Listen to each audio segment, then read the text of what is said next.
Salibona nilonke elisilaleleyo lelisibukeleyo kundawo ezithiyeneyo. Siyathokoza njalo ukuhlangana ngesifundo esingaphansi kwesihloko esithi sona udaba olufanele ukwabiwa. Mina engikhulumayo ngingupastor Lamajuma. Engilabo namhlanje abafundisi bazaziveza. Siyabamukela lonke igama lenkosi singena kusona isifundo kama ngifundisi Ivan Siziba. Salibonani balaleli lababukeli endaweni ezitshiyeneyo. Siyathaba ukuhlangana kulona leli viki njalo esifundweni sale viki. Sengathi uNkulunkulu angabalathi sonke lapha esikhona. Igama umfundisi uSija. Umfundisi uSiziba uzasikhulekela. Siyakhuleka baba usezulwini, siyabonga ilizwi loleli oseboleke lona. Sengathi isifundo sonesi singathinta impilo zethu sesiguqule silungisele umbuso wakho ozayo masinyane ngoJesu siyakhuleka amen. Njengoba sengike ngatsho isifundo sithi sona udaba olufanele ukwabiwa. Udaba olufanele ukwabiwa ngensuku zalamhlanje. Masikhangela uPetro, umpostoli uPetro ukhuluma esebenzisa ibala elithi lona iqiniso lalamhlanje, iqiniso lakhathesi, udaba okumele lukhulunywe ngesikhathi esithile. So ungananzelela izikhathi ezithiyeneyo uNkulunkulu nxa efuna ukuletha udaba lwakhe ebantwini uyabiza abaprofeti, uyabiza izisebenzi zakhe ukuze zabe lolo daba. Ngesikhathi sikaNoah uNkulunkulu wabiza uNoah wamnika udaba okwakumele lutshunyayelwe ngesikhathi sakhe. Ngesikhathi sika Johane umbhaphathizi laye uyabizwa aphiwe udaba okwakumele lutshunyayelwe ngasona senasikhathi. So namhlanje nxa sikhangela udaba olufanele ukwabiwa, sikhangele amaqiniso, udaba losindiso okumele lufinyelele abantu ngesikhathi salamhlanje. So lapha abafundisi engilabo Indiana ikhanda sinanzelela ukuthi ku Revelation 14 ivesi amavesi ngu6 lo7. So nxa sikhangele Indiana ikhanda yiziphi impawu ezivezwayo mayelana lodaba kumele lutshunyayelwe ngensuku zalamhlanje. Nxa sikhangela lapha ivesi leyana sizibonga siphathisa. Siyabonga mfundisi. Kusambulo 14 verse 6 ya ku7 uyakhuluma lapho uJohane uthi ngase ngibona enye ingilosi iphapha phakathi kwezulu ilevangeli laphakade ukulichumayela kwabakhile emhlabeni lakuso sonke isizwe lomhlobo lolimi labantu isithi ngelizwe elikhulu mesabeni uNkulunkulu bese limupha udumo ngoba isikhathi sesigwebo sakhe kumbe sokwahlulela sakhe sesifikile njalo limkhonze owenza izulu lomhlaba lolwandle lemithombo yamanzi. Ngingathinta maybe okukodwa kumbe okubili usitsha la bese thinta okunye uthinta ukuthi wasebona ingilosi iphapha phakathi kwezulu okuveza esingathi ngesikhiwa bathi universality nxa ngingaphambanisi uthinta ukuthi ivangeli leli liyendaweni zonke lapha size sifike futhi esinanzela khona ukubana ezizweni zonke emhlobeni yonke ebantwini bonke endimini zonke njalo futhi okunye sikunanzela lapha uthinta ngubana ilevangeli lingapheliyo akhona amanye amavangeli kodwa leli vangeli ilevangeli elingapheliyo eliyilo elisindisa abantu eliyilo siyasindiswa ngalo ingxenye sitsha ngathinta la ezinye impawu ezimbili ezitholakala kuyo nalendinyana. Siyabonga mfundisi. Nginanzela lapha ukuthi nxa sikhangelele ivesi eyiyo ethungamela isifundo sale iviki sinanzela ke izinto ezimbalwa lapha.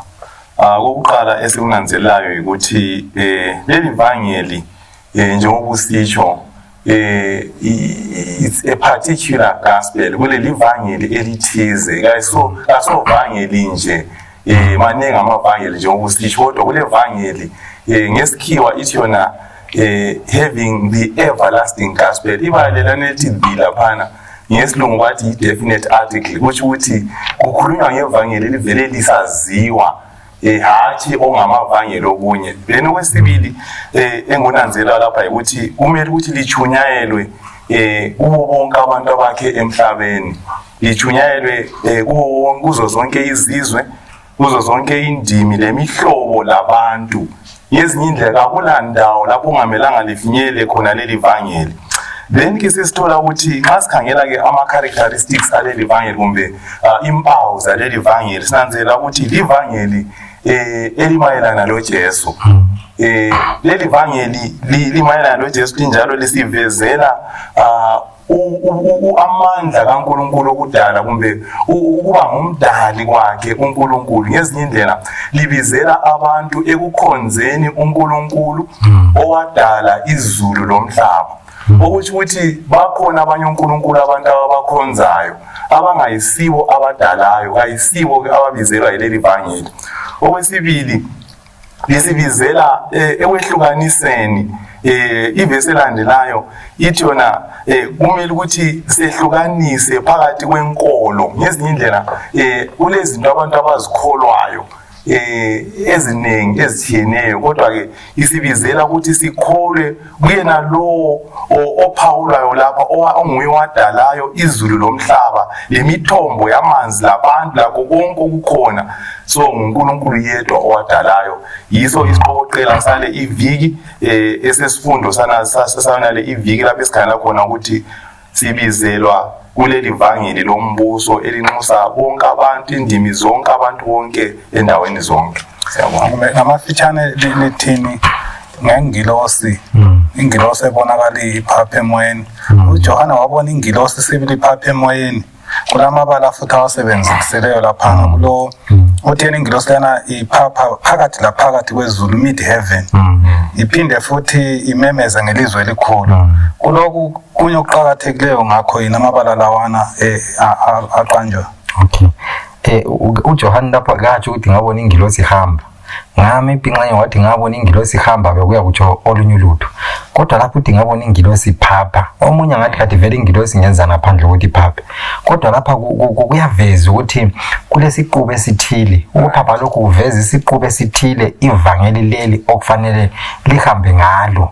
Asovangeli okufanele ukuthi hayi nje kube ngathi nje akonke into zonke zi-right, konke kulungile. Kodwa ukuphapha lokho uhamba kwalo kumele lihambe ngendlela emangalisayo. Nxa kuloba lokho yebo yena ngabe wakubona kungumboni iphapha. Kodwa kithi siyazi ukuthi akulalanga siyavuka khona sibona ingilosi iphapha emkhathini imemezela ivangeli leli.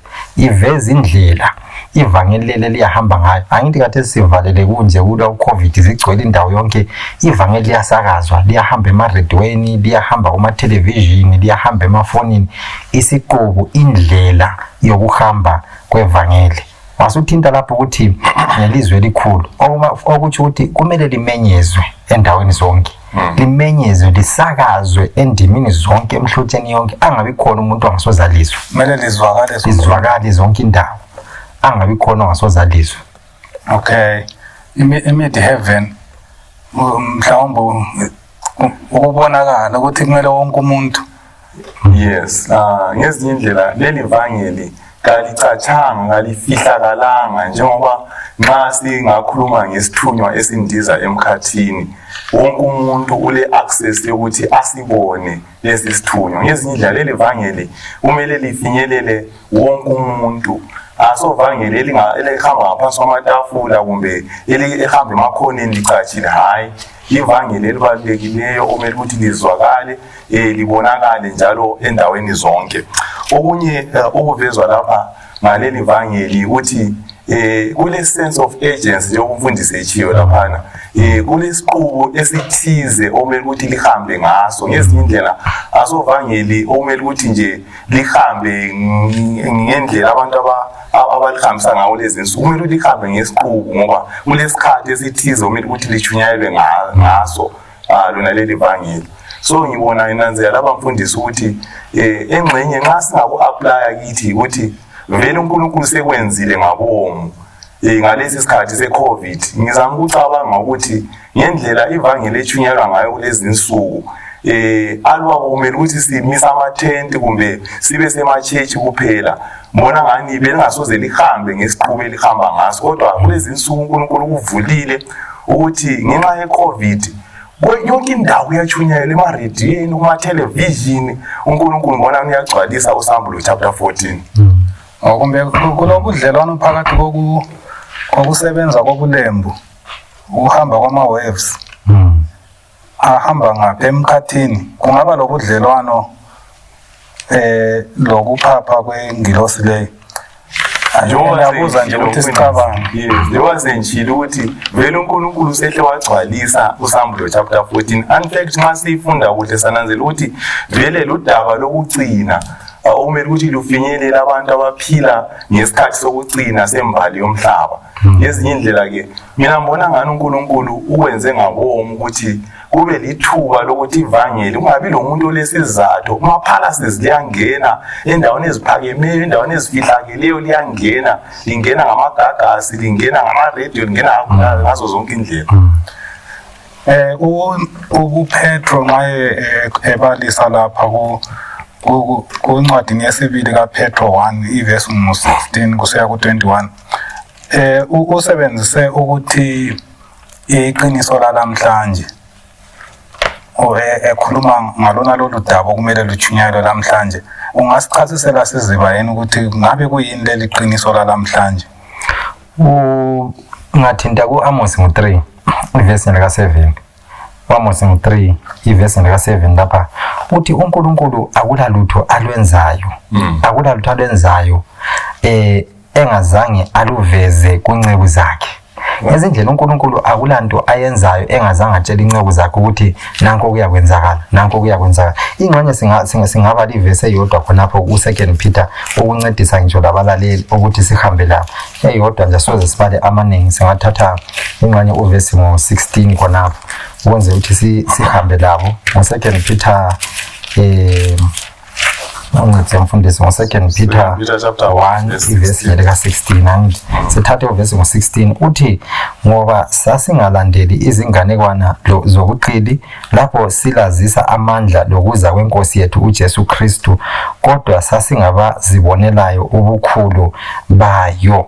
Singayibala siyiqede lapha siyabe sikhona uPetro lapha ungananzelela ivesi le iphosa igqile ibuyele ihlangane kulayona lindinyana esiyikhulumileyo iqiniso lasona isikhathi ukuza kwenkosi okwesibili ukuthi uyeza iliqiniso okumele ukuthi kugijinye ngalo iqiniso okufanele ukuthi lichunyayelwe limenyezwe ezigabeni zonke endaweni zonke. Sitsha inqanyo ungangezelela la khona nxa ungezelela mhlawumbe nxa ungachasisa futhi lokuthi ukhanye ngani leli qiniso lalamhlanje ligqile kakhulu kuSambulo.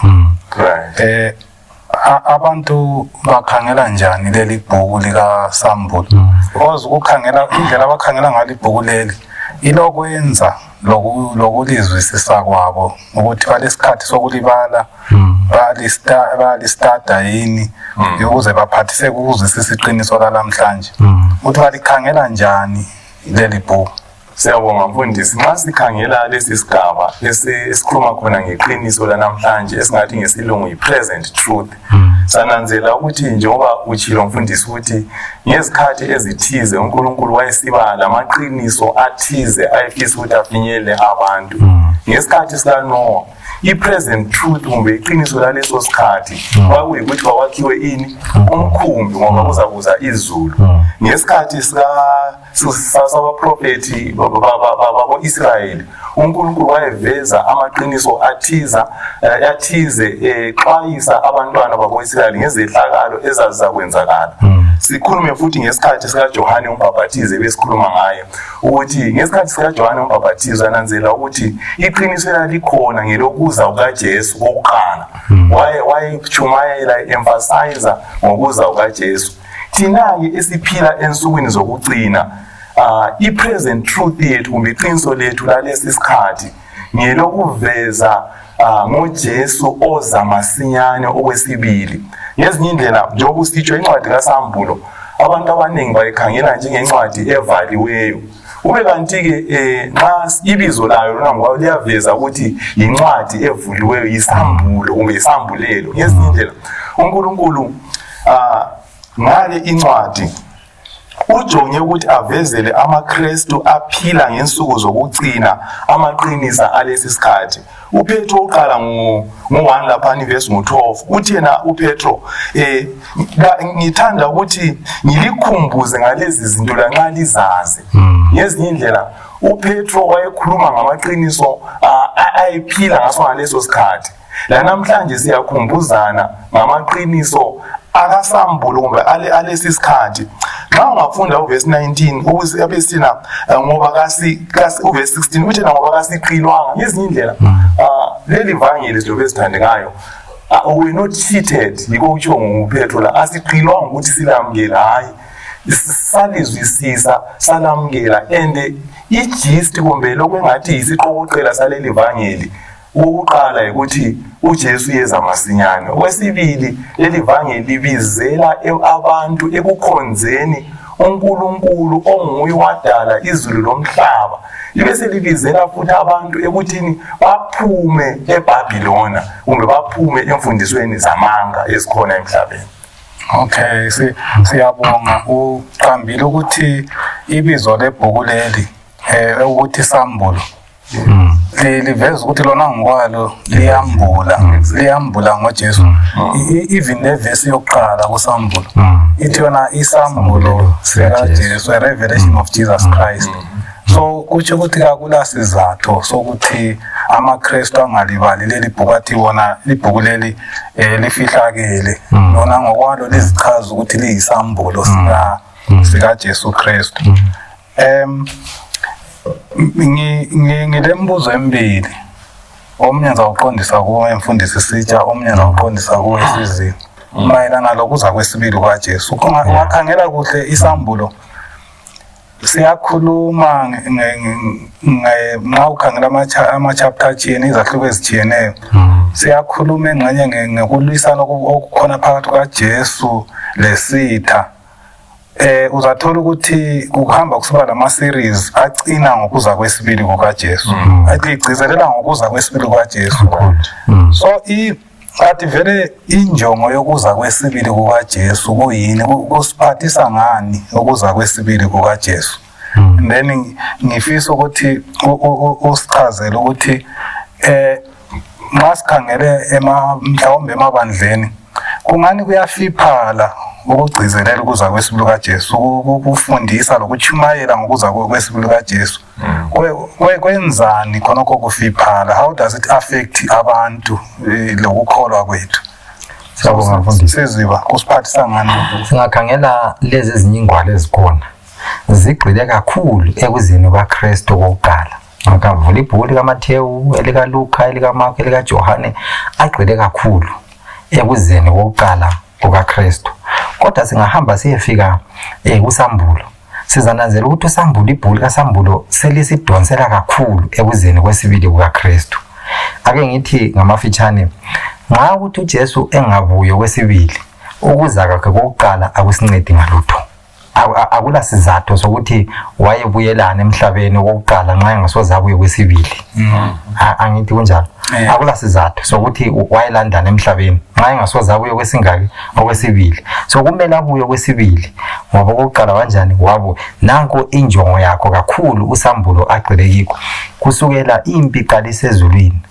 Isitha uLucifer elwisana loNkulunkulu, ehlubukela uNkulunkulu kumila ubumina enhlizweni yakhe azaphosela emhlabeni kuze kuzofika khathesi.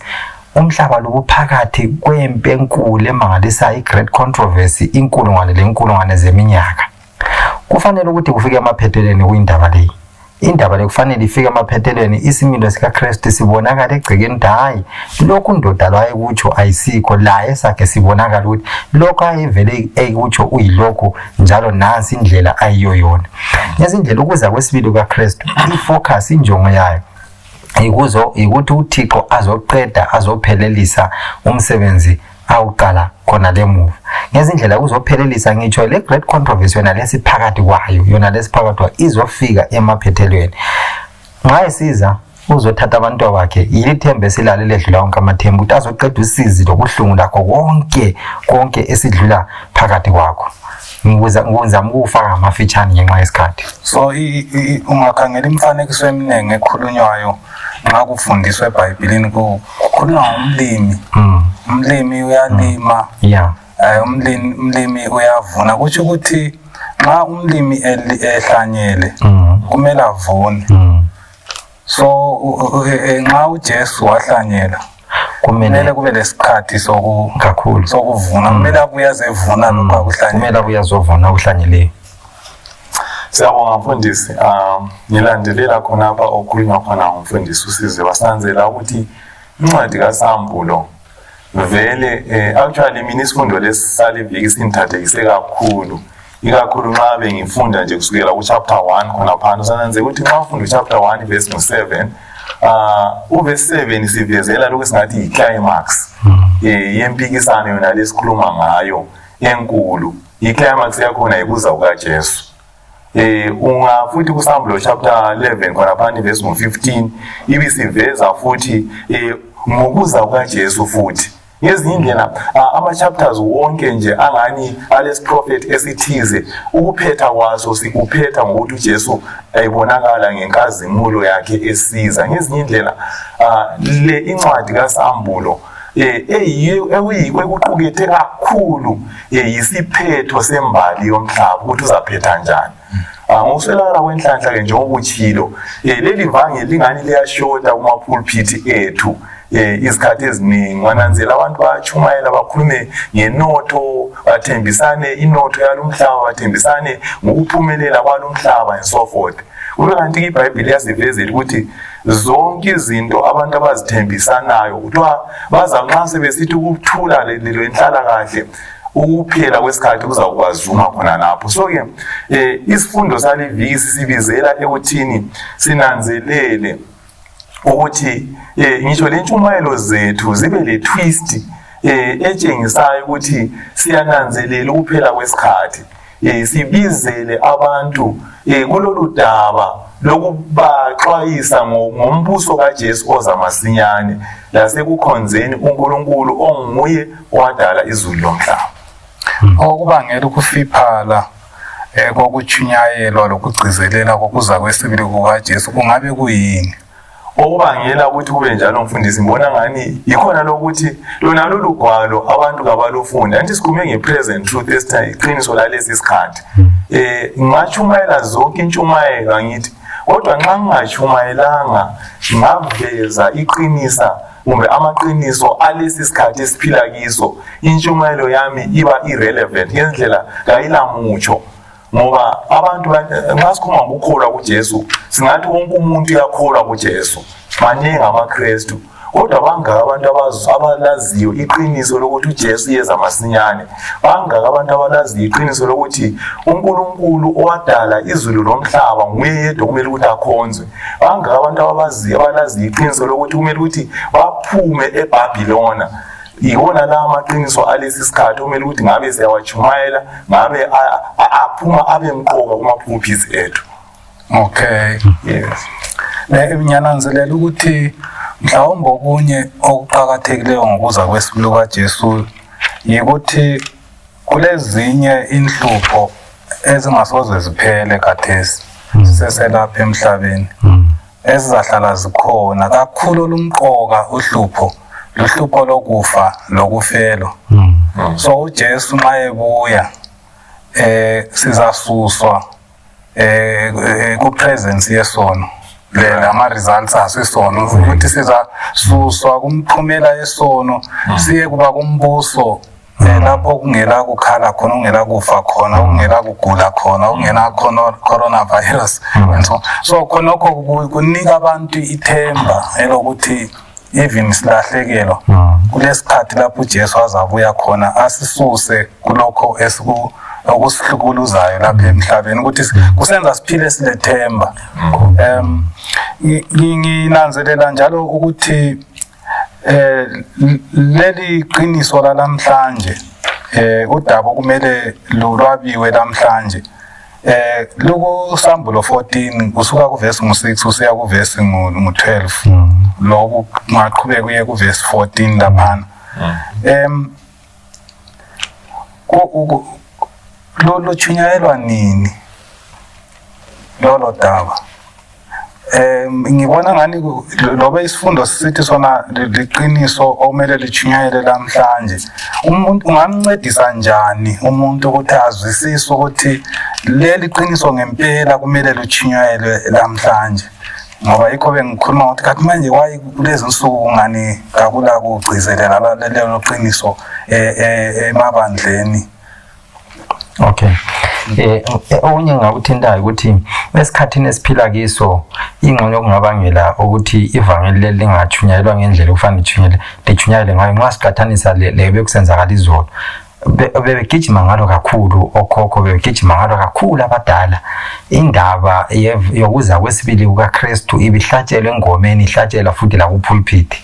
Bekuyikho kanye abami phezulu kwalukholo lwabo, insika zabo bezeyami ukuthini uyeza masinyane. Ibehavior yabo, indlela yokuziphatha lokuphila kwabo konke bekweme khona. Isikhathi esikiso lesi ingathi isikhathi sezinto lokubuthelela, isikhathi sokudinga izinto lokubuthelela izinto. Kodwa nxa singayibala kuhle ivesi le iyaveza ukuthi iyasibiza isibizela ekusukeni ezintweni lekubutheleleni izinto zalapha emhlabeni, kodwa senze uKristu abe nguye isenta, abe nguye onguye othungamela impilo zethu. Ngenza indlela isibizele kudeleni into zonke, kodwa sigxile kuKristu ngempilo zethu zonke. Iyasincedisa ukuthi silahle konke okungasenza ukuthi singabi ngabantu abalungiseleleyo ukuza kwakhe kwesibili. Ingxenye yesitsha ungathinta lapho engabe ngijiye khona ikakhulu khonakho umbuzo lo umfundisi awubuzileyo lapha. Lichunyayelwa nini lolu daba? Right. Kumbe ingxenye yesitsha esaphendula singakhangela izinto ezenzakala kuzona ezinsuku. Ake sikhangele izibonakaliso. Ingxenye singakuMathewu ngale ngo24 ikakhulu isahluko 24 uyaveza izibonakaliso ezinengi eziyakwenzakala. Kuyakwenzakala lokho lalokho. Ethinta izinto eziyakwenzakala ngokuphela kwani kwesikhathi. Uzananzela ukuthi ezinye izinto ezithintwa ngapha kuMathewu ngo24 kusahluko ngo24 ezinye zazo sihlangana lazo futhi la ngapha kuSambulo. Siyahlangana lakho kuSambulo. Sikhangela izibonakala izinto ezenzakala ngitsho emhlabeni, ezenzakala ezigabeni, ezenzakala endaweni ezitshiyeneyo. Okuningi kwakho siyakubona kugcwaliseka ngendlela iBhayibheli elibeke ngayo. Siyakubona kusenzakala ukuthi lokho iBhayibheli likhuluma ngakho, lokho iBhayibheli likhuluma sokusenzakala emehlweni ethu, sikubona insuku ngensuku. Leli livangeli okumele lichunyayelwe ngensuku zona ezi nxa sikhangela izinto zonke lezi zenzakala zivuleka ziseluleke emehlweni ethu.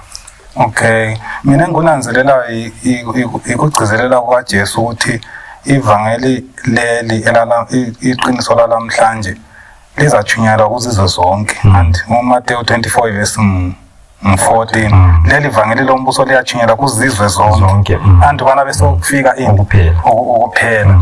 Then uRevelation 14 verse 6 abe singabona ingilosi indize emkhathini levangeli phakathi kulichumayela kubo bonke abakhile emhlabeni, imideni lemihlobo labantu.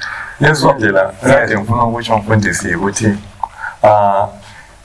nxa sikukholwa ukuthi siphila esikhathini sokugcina sembali yomhlaba, kumele sikuzwisise ukuthi yiso kanye isikhathi sokuchunyayelwa kwaleli vangeli. Leli vangeli libizwa kuthiwa livangeli lengilosi ezintathu, 3 angels messages angithi, elitholakala kuSambulo chapter 14 laphana njengoba sisitsho. Eli-emphasize-ke kumbe eligcizelela ukuthi umhlaba wonke, abantu bonke lapha bakhona kabakhonze uNkulunkulu owadalayo. Ngokuqala lokho libe selibizela abantu ekunanzeleleni uphawu lwaNkulunkulu, right? Liqwayise-ke ingilosi yesibili angithi imemezela ngokuwa kweBhabhiloni, then ibisixwayisa-ke ngalabo abamukela uphawu esandleni sabo kumbe ebunzini whatsoever angithi. Ngezinye indlela ngizama ukuthi ngithi mina nxa sikukholwa ukuthi siphile esikhathini sokugcina, yisona lesi sikhathi okumele ukuthi leli vangeli lichunyayelwe ngaso. Yes. So kuthi leli vangeli lichunyayelwa ngesikhathi sokuphela lichunyayelwa kuyo yonke imihlobo lemideni labantu. Then uRevelation 14 verse 14 usithi ngase ngibona owayenjengendodana yomuntu ethwele insikela ehlezi ezinesehla. Futhi sokubonakala uJesu esesize zethatha bakhe ngemva kokuchunyayelwa kodaba lwengilosi ezintathu okuliqiniso lalamhlanje. So abanye kuyabaphambanisa ukuthi kathi lona liqiniso lalamhlanje kuyini umahluko okhona phakathi kwevangeli ngendlela elichunyelwa ngayo ngamaKristu amaningi jikelele la ngendlela okumele lichunyayelwe ngalo ngendlela okuvezwe ngayo kusambulo? Kungabe kulezinye izinto abanye abantu abangazigcizeleliyo esizivezelwayo lapha kusambulo, kumbe kuyafanana nje ngachumayela nje uJesu? Angizwa abantu phakamisa uJesu, phakamisa uJesu. Ukuze kuthiwe sibili ngichumayela ngaba iqiniso lalamhlanje ngendlela kumele ngabe ngalo, kuyini okumele sibili kungani kuyagcizelelwa? Siyabonga mfundisi. Uzananzela ukuthi indlela ibhuku leli libhalwe ngayo ukuthi into endlula lokho, indlela elilotshwe ngayo ukuthi intile ukuthi lilethe ithemba esikhathini esiphila kiso ebantwini bakaNkulunkulu. Uzananzela ukuthi izahluko ngesahluko, ezinye izahluko ziyathinta khona apha emhlabeni, kuhambe kudlule zikhwele kusisezulwini, kwehle futhi ngezindlela ekucineni kuze kufike sesisiye ekucineni lapha njani, lapha nqoba khona azothatha abantu bakhe ebasa ekhaya ezulwini. Zananzela ukuthi amavangeli la amaningi njengokuthintile akhona agcwele indawo eziningi ezitshiyeneyo. Amanyawo asingeza ke sithi ayisiwo futhi leli vangeli lombuso. Kulebala leli abathi commercial gospel, ngicela ukuthi ngiboleke khonokho. Asovangeli lombuso, alisi bantu embusweni, kodwa kungabe kulivangeli elinceda mina lesuthi inkanuko zami, lesuthi indingeko zami lakho konke kwami. Alikhombi wena, likhomba ubani olaleleyo lobo hlezi ngaphi ukuthi uJesu njani uyeza masini.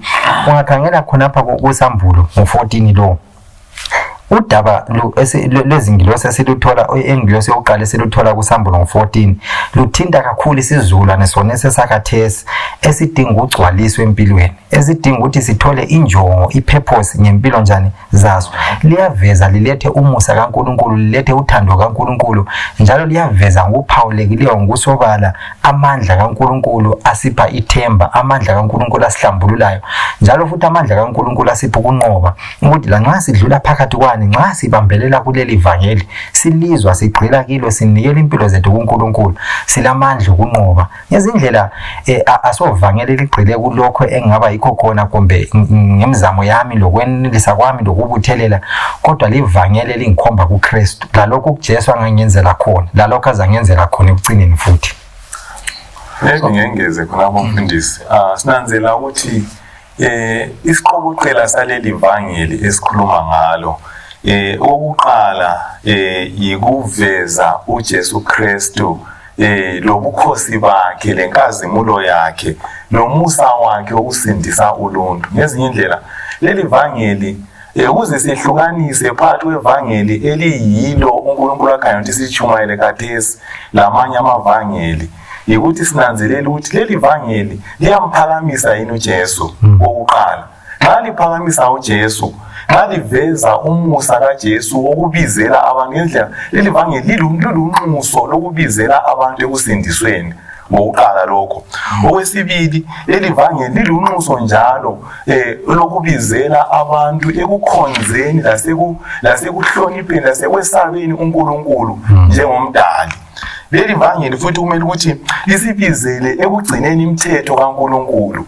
Imithetho, nxa sikhuluma ngemithetho kaNkulunkulu, umuntu angathi hayi vele imithetho siyayigcina njengoba vele sikhonza. Sikhuluma ngemithetho kaNkulunkulu evezwe ku-Exodus chapter 8 laphana, chapter 20 verse 8 to 11, esivezelayo ukuthi imithetho elithumi ngatsho njalo, angithi kuthiwa ngama-moral laws. Yiyo ebizela futhi kusambulo laphana chapter 14, angithi, right, verse 12, ethi yona nanku ukubekezela kwabangcwele abagcina ini abalobufakazi bakaJesu njalo abagcina imithetho kaNkulunkulu. Imithetho naleyo lokhu emphasizwa kokuphela ukuthi bonke abantu abaphila ngesikhathi sokugcina kabananzelele ukugcina imithetho kaNkulunkulu njalo baphakamise uJesu njengenkosi lomsindisi njalo babizele abantu ekukhonzeni uNkulunkulu owadala izulu lomhlaba. Okunye ngokunanzelela uChuma ukuthi ivangeli leli just ngamafitshane ukuthi liyaveza kube sobala ukuthi ububi lokuphambana lentando kaNkulunkulu kuyafika emaphethelweni. Amanye amavangeli angambambatha abantu abambambatha abapholiche bakholise bakhudumale ezibini zabo, kodwa leli liyaveza ukuthi hayi kuyafika emaphethelweni kulomhlaba kulesikhathi esingcono esedlula les abantu abambambathana bephezukwazo. So ungancedisa njani umuntu okhathazekileyo kakhulu ngokugcizelelwa kwemithetho? Imithetho ngambi yasisindisa phela nxa imithetho isisindisa kwakungadingakala ukuthi uJesu abuye emhlabeni azesifela kakhulu. Kati vele ingxenye edlalwa lisabatha kuyini usuku lwesabatha? Okay. Nxa sikhangele usuku lwesabatha anti ngomunye wemilayo emilayweni eli-10 imithetho eli-10 umlayo wesine oveza ukuthi uNkulunkulu nguye owadala. Yithi wena kumele abantu baphumule ngalona lolu suku kube lusuku lokukhonza uNkulunkulu owadala izulu lomhlaba lakho konke. Ngendlela kuyabuyela futhi kusambulo khonaphana lapho kuvezwa khona ukuthi uNkulunkulu wadala ngesuku eziyisithupha angithi njalo wasephumula ngalona lolu suku. So uthetha lo unika ku context yokudala ngezinye indlela ke why lo umthetho ngathi mina lo umthetho uqhatheke kakhulu athi wona wodwa kodwa yonke imithetho eli-10 kodwa lo owesine ovezwa owesabatha uveza i-context kaNkulunkulu lobunguye wakhe uNkulunkulu isimilo sikaNkulunkulu amandla akhe okudala lokho akubusayo ngezinye indlela wadala umhlaba lakho konke okukiko angithi wase laya ukuthi kuphunyulwe ngalona lolu suku. So lolu suku luveza uNkulunkulu bakhe uNkulunkulu la kundinyana ekhanda futhi kukhanya kuyaveza ukuthi uNkulunkulu ufanele ukuthi akhonzwe ngokudalela ngabona ingilosi ndize emkhathini levangeli laphakathi ukuthi ichumayela kibo bonke abakhileyo emhlabeni yamemeza endlweni enkulu yathi mesabeni uNkulunkulu odale izulu lomhlaba lolwandle lemthombo yamanzi. Ngenxa yokuthi udalile kumele akhonzwe, ngenxa yokuthi udalile kumele asinike imithetho eyi-constitution yombuso wakhe. So ufuna ukukhuluma hayi bengifuna ukuthi ukugcizela khona lapho mfundisi ukuthi la kuverse 11 kaExodus 20 ngale uthinta khona ukuthi nguye wadalayo wadala izulu wadala umhlaba lakho konke. Zayinanzela ukuthi ngendlela elikubeka ngayo isabatha liyasincedisa ukuthi sinanzelele ukuthi uThixo nguye umdali, liyambisela uNkulunkulu endaweni yakhe ngoba impikiswano ebikhona inkulungwane yezeminyaka yonke leyi ibiphakathi ukuthi ukhonza ubani kukhonzweni.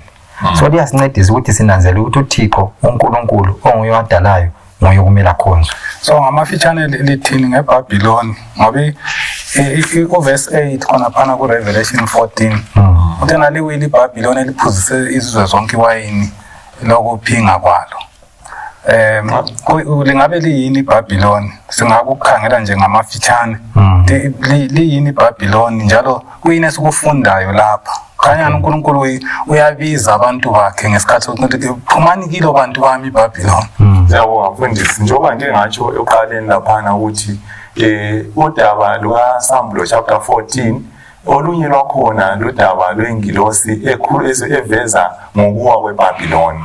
Ngezinye indlela iBhabhiloni singabuyela ngale endulo emuva ngale kuGenesis 11 silapho esithola khona indaba yeBhabhiloni kumbe yeBhabheli lapho kuthiwa kwakuyisigodlo sokukhonza izithixo ezazingelani loNkulunkulu. So ngezinye indlela imfundiso nxa sikhuluma ngeBhabhiloni lapha kuli context ikhuluma ngemfundiso ephambana lemfundiso yeqiniso evezwa liBhayibheli. So nxa esithi phumani kilo iBhabhiloni uthina phumani kuzimfundiso eziningi eziphambana lemfundiso kaNkulunkulu. Abese nika ke iwarning laphana ukuthi le imfundiso yenza abantu bakhonze okungayisiko, yenza abantu baziphathe futhi ngendlela engayisiyo. Abe sithi ke wonke ozakwamukela imfundiso yeBhabhiloni, right, uzakwamukela njalo ulaka lukaNkulunkulu ungaxotshaniswanga. Ngezinye indlela okuvezwa lapha kulesi sifundo ngamafitshane ukuthi kule mfundiso eziningi ezingayisizo mfundiso ezigxile eBhayibhelini, kodwa kuzimfundiso ezigxile emfundisweni zabantu esingathi ngama-traditions abantu, yizo kuthiwa siphume kizo singene kumfundiso yeBhayibheli. So ngezinye indlela uNkulunkulu loba ekhonzwa, right, asuthiseki ngokukhonzwa kuphela, kodwa udinga ukuthi abantu bakhe bamkhonze ngendlela adinga ukuthi akhonzwe ngayo. Engakutsho ukuthi leli gama uBhabhiloni angithi liveza ucace kwesobala ukuthi inqubo yokukholwa ephambene lentando kaNkulunkulu, eyame emsebenzini yabantu, eyame kulokho abantu abakukholwayo iphambane lentando kaNkulunkulu. Ingilosi lapho ibiza abantu bakaNkulunkulu iphumane kilo. Kundithathekisile lokho ukuthi uNkulunkulu labantu bakhe abasendaweni ezitshiyeneyo. Yikho kuqakatheke kakhulu ukuthi singaqali ukulahla abantu, lokudela abantu, lokwekela ukuhambisa ivangeli endaweni zonke. Ngale uthe ivangeli ingilosi yayindiza emkhathini. Ile vangeli limenyezwe ezizweni zonke, endimini zonke. Ayizange ngithi ivangeli lalimenyezwe ebantwini abathile ku certain group, kodwa endimini zonke. uNkulunkulu ulabantu bakhe abasendaweni eziningi, abakuma system angasiwo, abasemabandleni amaningi achiyeneyo, izimvu zakhe azibizayo, azazikhipha zingenise esibayeni esifaneleyo, zimkhonze zilungele ukuza kwakhe kwesibili, zimhlangabeze nxa esesiza futhi. Xa kuyikuthi uNkulunkulu labantu bakhe kuzo zonke inkolo, kuzo zonke inkonzo, kusinceda ngani especially thina esiphiwe umlando wokuxwayisa abantu labo ukuthi abaphume kunkolo ezingayisizo, bakhonza uNkulunkulu ngendlela athe kakhonze ngayo. uKhayini lo Abel labo babili bakhonza, but kodwa ukukhonza komunye imfethu uKhayini akuzange kwamukeleke ngoba akazange akhonze ngendlela uNkulunkulu ayethe kakhonze ngayo. So kusincedisa ngani, lingatsho yini ngamafitshane ukuthi kusifundani khonapho ngendlela ngomoya kumele sixwayise ngayo labana abantu ngoba uNkulunkulu uthi phumani kilo bantu bami. Ngezinye indlela ngamafitshane emfundisi sithola ukuthi uNkulunkulu ulabantu bakhe endaweni zonke emhlabeni wonke, whether sebelizwisisa iqiniso kumbe abakalizwisisi, uNkulunkulu lokhu encenga ukuthi laba bantu bafinyelelwe ngeqiniso lalesi sikhathi langendlela futhi omele ukuthi akhonzwe ngayo. Ngezinye indlela njengoba usitsho, abantu angaye begenuine bekhonza lapha ngendlela abakhonza ngayo, kodwa bekhonza ngendlela engayisiyo, uNkulunkulu kayamukeleki. Umele ukuthi abantu bafike ekuzwisiseni indlela uNkulunkulu adinga ukuthi akhonze ngayo langendlela akhangelela ukuthi abantu bakhonze ngayo. I-approach esizayisebenzisa ukufinyelela abantu laba izabancedisa ukuthi bamamukele, bazilungiselele ukuza kwakhe kumbe balahlwe. Ngasi iqiniso uNkulunkulu esiphile wasifumbathisa, kuyamele ukuthi sikhuleke sicela umoya kaNkulunkulu usisize ukubana sibafinyelele, ngoba njengoba uthilo uThixo uthi phumani kilo bantu bami, ngabantu bakaNkulunkulu, izimvu zesibaya sakhe, izimvu zedlelo lakhe azifuna ukuthi zibe khona. Indlela esizabafinyelela ngayo iyakwenza ukuthi basindiswe kumbe balahlwe. Umzali kalahla umntwana ahlamqotshe egumeni ngenxa yokuthi kafuna ukuya enkonzweni, kafuna ukuya eChurch. Uyabe ngumntana wakhe, omunye angaze athanda iChurch, omunye angayithanda iChurch, kamlahle ukuthi hayi wena angisakufuna ekhaya ngenxa ukuthi iChurch awuyifuni. Kodwa indlela esizabafinyelela ngayo, sizabaapproacha ngayo, iyakwenza ukuthi uNkulunkulu bamthande. Okay, so akumelanga iqiniso selidambe. Kwesinye isikhathi kuba lesilingo esokuthi sikhulume labantu ngendlela elodlakela, lentukuthelo lokuchothoza. Kumele sibalethe kuNkulunkulu ngothando. Sizacela umfundisi uSitsha asikhulekele. Asikhulekeni. Baba wethu osezulwini, siyabonga ngale kuseni ngethuba osiphe lona kulesi sifundo. Siyacela konke sikufundileyo namaqinisa wonke siwatholileyo angasincedisa ekuphileni kwethu, sinanzelela ukuthi siphila ensukwini zokucina, sengathi ngokuphila kwethu kungaphangisiswa ukuza kwakho. Usisa wonke umuntu obelengxenye kusona lesi sifundo, udumo lobukhosi kube sokubiseka ngakuwe. Ngomthandazo wethu ukukholwa egameni lenkosi uJesu. Amen. Amen.